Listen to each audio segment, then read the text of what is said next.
সম্মানিত শ্রোতাবৃন্দ, এটা কি সত্যিই সঠিক যে আল্লাহর মনোনীত বান্দাদেরও জাদুর মতো ফিতনার মোকাবিলে করতে হয়েছিল?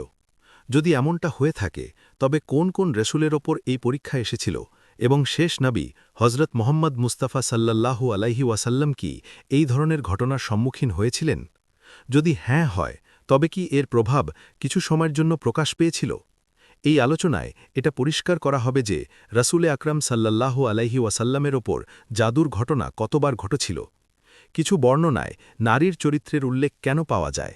সেই নারী কে ছিলেন যিনি এই কাজ করিয়েছিলেন? এর উদ্দেশ্য কি ছিল? তাকে কি পরিণতি ভোগ করতে হয়েছিল?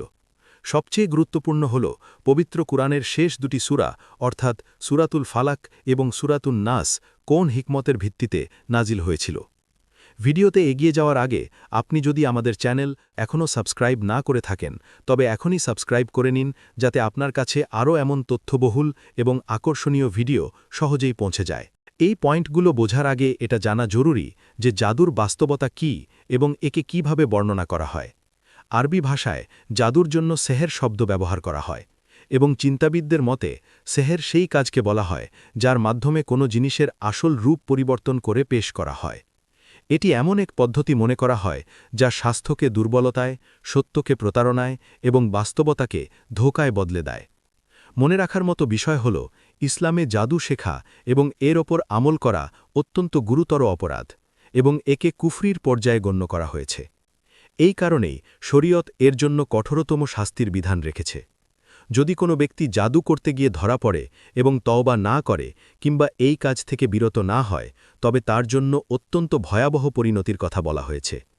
এই হুকুমের ভিত্তি একটি পরিচিত বর্ণনার ওপর, যার বর্ণনাকারী হজরত জুন্দুব বিন কাব, যাতে নবী করিম সাল্লাল্লাহু আলাইহি ওয়াসাল্লামের এরশাদ বর্ণিত হয়েছে যে জাদুকরের জন্য নির্ধারিত শাস্তি হল তাকে তলোয়ারের মাধ্যমে শেষ করে দেওয়া। নাজমিন, এখন এই বিষয়টি পরিষ্কার করা হচ্ছে যে কোন নবীদের সামনে জাদুর প্রভাব প্রকাশ পেয়েছিল। হজরত মুসা আলাইহিসসালাম আল্লাহর মনোনীত এবং প্রিয় রাসূল ছিলেন, কিন্তু তিনি যখন ফেরাউনের দরবারে পৌঁছালেন এবং সেখানে উপস্থিত জাদুকরদের সাথে মোকাবিলা শুরু হল, তখন সেই জাদুকরেরা তাদের প্রতারণা ও জাদুর মাধ্যমে উপস্থিত লোকদের চোখকে বিস্ময়ে ডুবিয়ে দিল। মুফাসসিরগণ বর্ণনা করেন যে সেই মুহূর্তে বাহ্যিকভাবে এক পলকের জন্য হজরত মুসা আলাইহিসসালামের ওপরও এই দৃশ্যের প্রভাব অনুভূত হয়েছিল। কারণ যখন মোকাবিলা শুরু করার নির্দেশ দেওয়া হল, তখন তিনি আলাইহিসসালাম বললেন যে প্রথমে তোমরাই তোমাদের চাল দেখাও। সুতরাং কুরআনে এরশাদ হয়েছে, যখন তারা তাদের দড়ি ও লাঠিগুলো নিক্ষেপ করল, তখন জাদুর জোরে সেগুলি মুসা আলাইহিসসালামের কাছে ছুটন্ত সাপের মতো অনুভূত হল। সেই সময় মনে এক মুহূর্তের ভয় সৃষ্টি হল। তখন আল্লাহ তাআলা বললেন যে ভয় পেও না, নিশ্চয়ই তুমিই বিজয়ী থাকবে। এই স্থানে আলেমদের মধ্যে মতপার্থক্য পাওয়া যায়। কিছু ওলামার বক্তব্য হল, সাময়িকভাবে হজরত মুসা আলাইহিসসালাম সেই দৃশ্যকে সাপের মতো অনুভব করেছিলেন। এই কারণেই মনে সামান্য ভয় সৃষ্টি হয়েছিল। এরপর তৎক্ষণাৎ আল্লাহ তাআলার সাহায্য আসল এবং বিজয়ের সুসংবাদ দেওয়া হল। অন্যদিকে কিছু মুফাসসির এবং গবেষক এই কথা অস্বীকার করেন যে নবীর ওপর জাদুর প্রকৃত প্রভাব পড়তে পারে। তাদের মতে ভয়ের কারণ ছিল এই যে হজরত মুসা আলাইহিসসালাম দেখলেন পুরো জনতা জাদুকরদের প্রতারণায় প্রভাবিত হয়ে পড়েছে, তাই মানবিক ফিতরাত অনুযায়ী এক মুহূর্তের দুশ্চিন্তা অনুভব করেছিলেন। কিন্তু আল্লাহ তাআলা তৎক্ষণাৎ প্রশান্তি ও সাহায্য দান করলেন। তাহলে সেখানে উপস্থিত লোকেরা আল্লাহর পক্ষ থেকে দেওয়া মৌজিজা এবং জাদুর পার্থক্য কিভাবে চিনতে পারত? এই কথাটি ফেরাউন হজরত মুসা আলাইহিসসালামকে বলেছিল যে, হে মুসা, আমি তোমাকে জাদুগ্রস্ত মনে করি। এই সুযোগে আল্লাহ তাবারাক ওয়া তাআলা হজরত মুসা আলাইহিসসালামকে সান্ত্বনা দিলেন এবং বললেন যে ভয় পেও না, নিশ্চয়ই তুমিই বিজয়ী হবে। এখন এর বিপরীতে রসূলুল্লাহ সাল্লাল্লাহু আলাইহি ওয়াসাল্লামের ওপর করা জাদুর ঘটনার উল্লেখ করা হচ্ছে। এই বিষয়টি মাথায় রাখা দরকার যে নবী করিম সাল্লাল্লাহু আলাইহি ওয়াসাল্লামের ওপর জাদুর ঘটনা এমনভাবে বর্ণনা করা হয় যে এক যুবক হুজুর আকরম সাল্লাল্লাহু আলাইহি ওয়াসাল্লামের খিদমতে আসত এবং কাজ সম্পন্ন করত, আর আপনিও তার ওপর সন্তুষ্ট ছিলেন।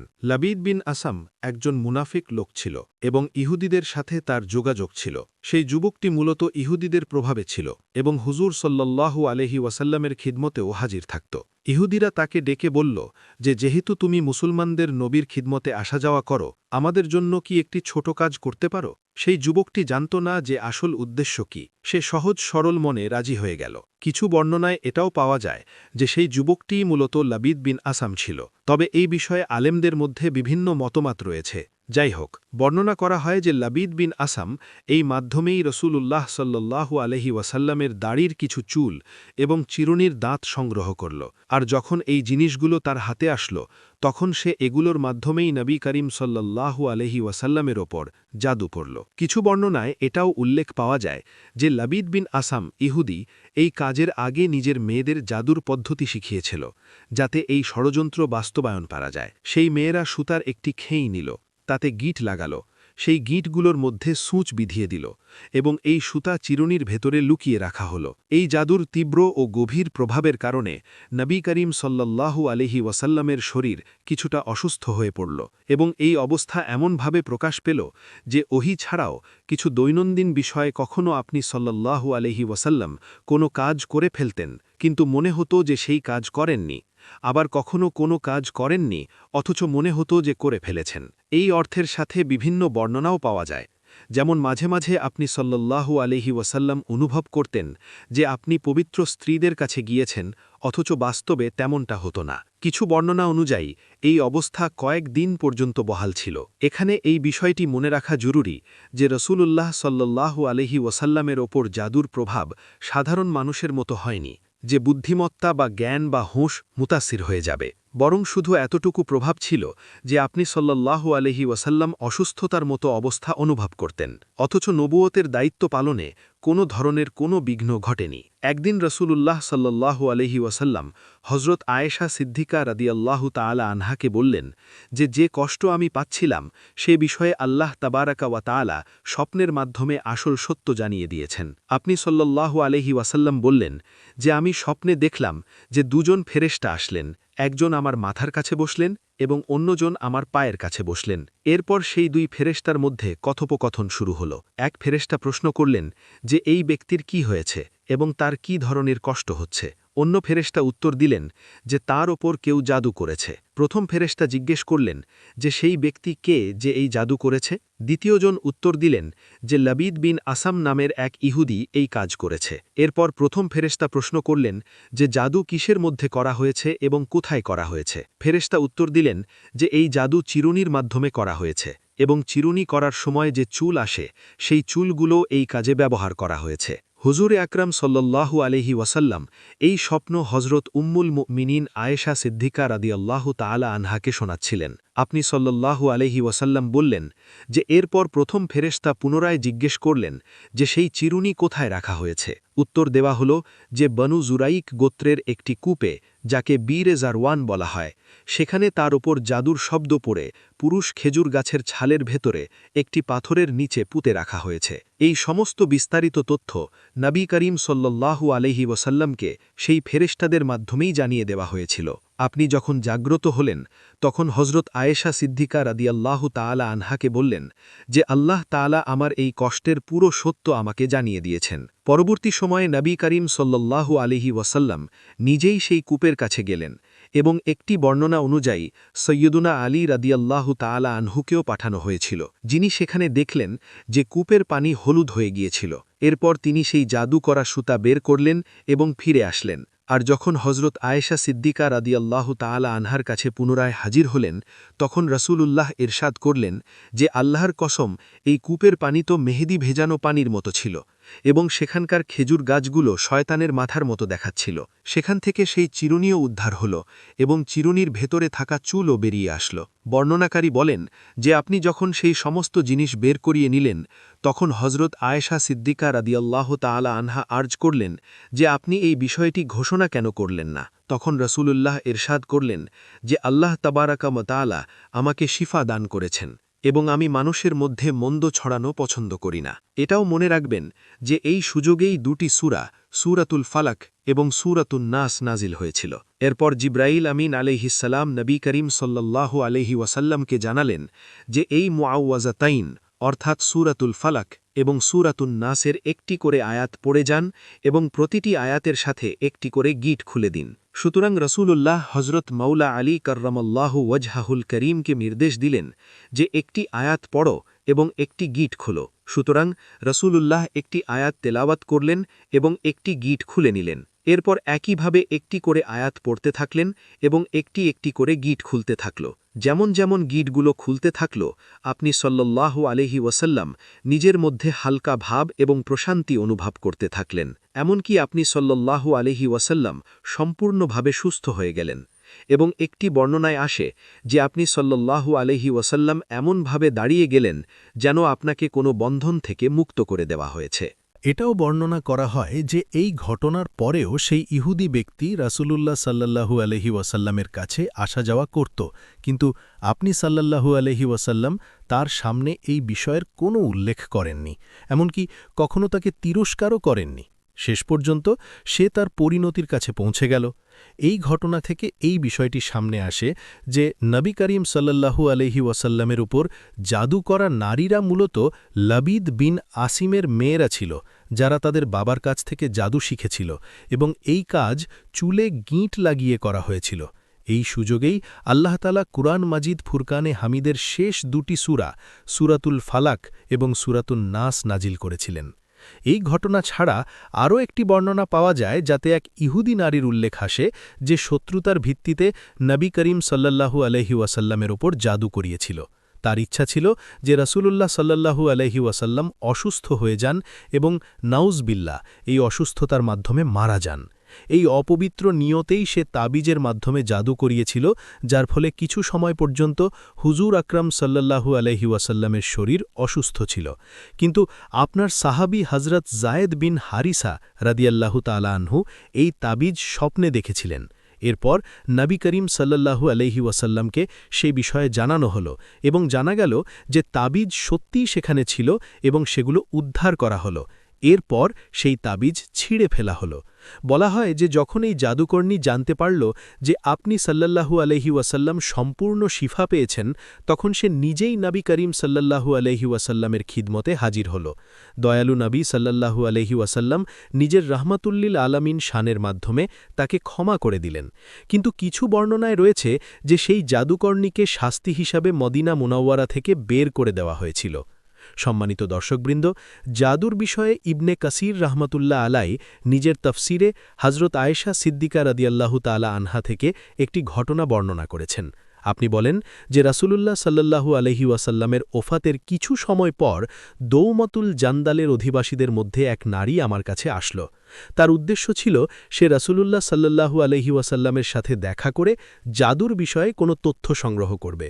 হজরত আয়েশা রাদিয়াল্লাহু তাআলা আনহা বলেন যে যখন সেই নারী রাসূলুল্লাহ সাল্লাল্লাহু আলাইহি ওয়াসাল্লামকে সেখানে পেল না, তখন আমি তাকে এত কাঁদতে দেখলাম যে তার কান্নার তীব্রতা দেখে আমার সত্যিই মায়া লেগে গেল। সেই নারী বলছিল যে আমার ভয় হচ্ছে যে আমি ধ্বংসের শিকার হয়ে গিয়েছি। উম্মুল মুকমিনিন হজরত সৈয়দা আয়েশা সিদ্দিকা রাদিয়াল্লাহু তাআলা আনহা তার কাছে ঘটনার বিস্তারিত জানতে চাইলেন। তখন সে জানালো যে আমার স্বামী আমার থেকে অনেক দূরে চলে গিয়েছিল। এরপর এক বৃদ্ধা আমার কাছে আসলো এবং আমি তার কাছে নিজের অবস্থার অভিযোগ করলাম। সেই বৃদ্ধা বলল যে যদি তুমি সেই সব কাজ করো যা আমি তোমাকে নির্দেশ দেব, তবে তোমার পরিবার তোমার কাছে ফিরে আসবে। আমি রাজি হয়ে গেলাম। যখন রাত হলো তখন সেই নারী আমার কাছে দুটি বড় কালো কুকুর নিয়ে আসলো। সেই কুকুরগুলোর মধ্যে একটির ওপর সেই বৃদ্ধা সওয়ার হলো এবং অন্যটির ওপর আমি সওয়ার হলাম। সেই কুকুরগুলোর গতি খুব বেশি ছিল না এবং আমরা চলতে থাকলাম। এমনকি আমরা বাবিল শহরে পৌঁছালাম, যেখানে দুজন মানুষ শূন্যে তাদের পা দিয়ে ঝুলেছিল। তারা জিজ্ঞেস করল যে তোমার কি প্রয়োজন এবং তুমি কি উদ্দেশ্যে এসেছ। সৈয়দা আয়েশা রাদিয়াল্লাহু তাআলা আনহা বলেন যে সেই নারী আমাকে জানালো যে আমি আমার প্রয়োজন জানালাম এবং বললাম যে আমি জাদু শিখতে চাই। তারা বলল যে আমরা পরীক্ষায় আছি, তাই তুমি কুফরি করো না এবং ফিরে যাও। আমি অস্বীকার করলাম এবং বললাম যে আমি ফিরব না। এরপর তারা বলল যে তুমি সেই তন্দুরে গিয়ে প্রস্রাব করো। সেই নারী বলে যে আমি সেখানে গেলাম তো ঠিকই, কিন্তু কাজের সময় আমি ভীত হয়ে পড়লাম এবং প্রস্রাব করতে পারলাম না এবং এভাবেই ফিরে তাদের দুজনের কাছে আসলাম। তারা আমাকে জিজ্ঞেস করল যে তুমি কি প্রস্রাব করেছ? আমি উত্তর দিলাম হ্যাঁ। তারা আবার জিজ্ঞেস করল যে তুমি কি কিছু দেখেছ? আমি বললাম যে আমি কিছুই দেখিনি। তখন তারা বলল যে তাহলে তুমি প্রস্রাব করনি, ভালো হয় নিজের দেশে ফিরে যাও এবং এই কুফরি করো না। সেই নারী কাঁদতে কাঁদতে হজরত উম্মুল মুকমিনিন সৈয়দা আয়েশা সিদ্দিকা রাদিয়াল্লাহু তাআলা আনহাকে জানালো যে আমি অস্বীকার করলাম। এরপর তারা বলল যে এই তন্দুরে গিয়ে সেখানে প্রস্রাব করো। আমি সেখানে গেলাম, কিন্তু আমার ভেতর কাঁপুনি এবং ভয় সৃষ্টি হল। এমনকি সে আমাকে জানালো যে আমি তৃতীয়বার গেলাম এবং তন্দুরে প্রস্রাব করলাম। তখন আমি দেখলাম যে আমার ভেতর থেকে লোহার হেলমেট পরা একজন অশ্বারোহী বেরিয়ে আকাশের দিকে চলে গেল। এরপর আমি তাদের কাছে ফিরে আসলাম এবং এই সংবাদ দিলাম। তারা বলল যে তুমি সত্য বলেছ, এটা তোমার ঈমান ছিল যা তোমার ভেতর থেকে বেরিয়ে গিয়েছে। এখন তুমি ফিরে যাও। হজরত আয়েশা সিদ্দিকা রাদিয়াল্লাহু তাআলা আনহা বলেন যে আমি সেই নারীকে বললাম যে আল্লাহর কসম, আমি এ বিষয়ে কিছু জানি না। আমি জিজ্ঞেস করলাম যে তারা কি তোমাকে এছাড়া আরও কিছু বলেছে? সেই নারী বলতে লাগল যে হ্যাঁ, তারা বলেছে যে যা তুমি চাইবে তাই হয়ে যাবে। এরপর তারা বলল যে এই গমের দানাগুলো নিয়ে যাও এবং এগুলো মাটিতে বুনে দাও। সুতরাং আমি সেই দানাগুলো নিলাম এবং মাটিতে বুনলাম। এরপর তারা বলল যে যখন সেগুলো বের হবে তখন চারা বের হবে, এবং এমনটাই হলো। সে আরও বলল যে যখন ফসল তৈরি হবে তখন ফসল কাটা হয়ে যাবে, এবং এমনটাই হলো। এরপর সেই কাটা ফসল আটায় পরিণত হলো এবং অবশেষে রুটি তৈরি হয়ে গেল। যখন সেই নারী দেখল যে আমি তবুও কিছু বলছি না, তখন সে লজ্জায় আমার সামনে ভেঙে পড়ল এবং বলল, উম্মুল মুকমিনিন, আমি এছাড়া কখনো কিছু করিনি। সুতরাং আমি রাসূলুল্লাহর সাহাবীদের কাছে এই বিষয়ের ব্যাপারে জানতে চাইলাম, কিন্তু তাদেরও এই বিষয়ে সঠিক তথ্য ছিল না। এই বিষয়টি থেকে পরিষ্কার হল যে সাহাবা রাদিয়াল্লাহু তাআলা আনহুম যে বিষয়ে সম্পূর্ণ জ্ঞান রাখতেন না, সে বিষয়ে নিজের মত দিতে সতর্কতা অবলম্বন করতেন। তারা শুধু এতটুকু বললেন যে যদি আপনার বাবা মা কিংবা তাদের মধ্যে কেউ জীবিত থাকতেন তবে তারা আপনার জন্য যথেষ্ট হতেন। বন্ধুরা, এই কথা থেকে এটা পরিষ্কার হয় যে জাদু শেখা এবং জাদু করা অত্যন্ত ভুল এবং কুফরির দিকে নিয়ে যাওয়া একটি কাজ, এবং আল্লাহর কাছে দোয়া যে তিনি আমাদের জাদু করা এবং জাদু শেখা থেকে নিরাপদ রাখেন। নাজরিন, যতদূর কথা হলো জানাবে রাসূলের ওপর জাদু হওয়ার বিষয়টি, তো আলেমদের মধ্যে এটি একটি মতপার্থক্যপূর্ণ বিষয়। কিছু আলেম এবং মুফাসসিরের বক্তব্য হল যে জাদুর প্রভাব হয়েছিল এবং আগে বর্ণিত সমস্ত তথ্য তাদেরই দলিল অনুযায়ী। কিন্তু কিছু মুফাসসির এবং মুহাদ্দিস এই বিষয়ে একমত যে জাদুর প্রভাব নাবির ওপর হতে পারে না, কারণ জাদু একটি নাপাক ও মন্দ কাজ এবং কোনো নাবির ওপর এর প্রভাব পড়া অসম্ভব। যাই হোক, আল্লাহ তাবারাকা ওয়া তাআলাই ভালো জানেন। আল্লাহ তাআলা আমাদের সকলকে দ্বীন ইসলামকে বোঝার এবং তার ওপর সঠিক আমল করার তৌফিক দান করুন। আমিন। জাদু শেখা এবং করা ইসলামে শুধু নিষিদ্ধই নয়, বরং কুফরির পর্যায়ে পড়ে। আল্লাহর নেক বান্দাদের ওপরও পরীক্ষা আসতে পারে, কিন্তু আল্লাহর সাহায্য সব সময় বিজয়ী থাকে। নবী সাল্লাল্লাহু আলাইহি ওয়াসাল্লামের ওপর হওয়া জাদু আমাদের এই শিক্ষা দেয় যে ঈমান এবং সবরের মাধ্যমে প্রতিটি ফিতনা পরাজিত হয়। সূরাতুল ফালাক এবং সূরা নাসের তেলাওয়াত প্রতিটি বিপদ এবং অনিষ্ট থেকে পানাহ পাওয়ার সর্বোত্তম মাধ্যম। জ্ঞান, উপদেশ এবং দোয়ার মাধ্যমে আমরা নিজেদের প্রতিটি মন্দ এবং ধোঁকা থেকে নিরাপদ রাখতে পারি। ভিডিওটি শেষ পর্যন্ত দেখার জন্য ধন্যবাদ। আমাদের পরবর্তী ভিডিও আসা পর্যন্ত নিজের খেয়াল রাখুন। আল্লাহ হাফিজ।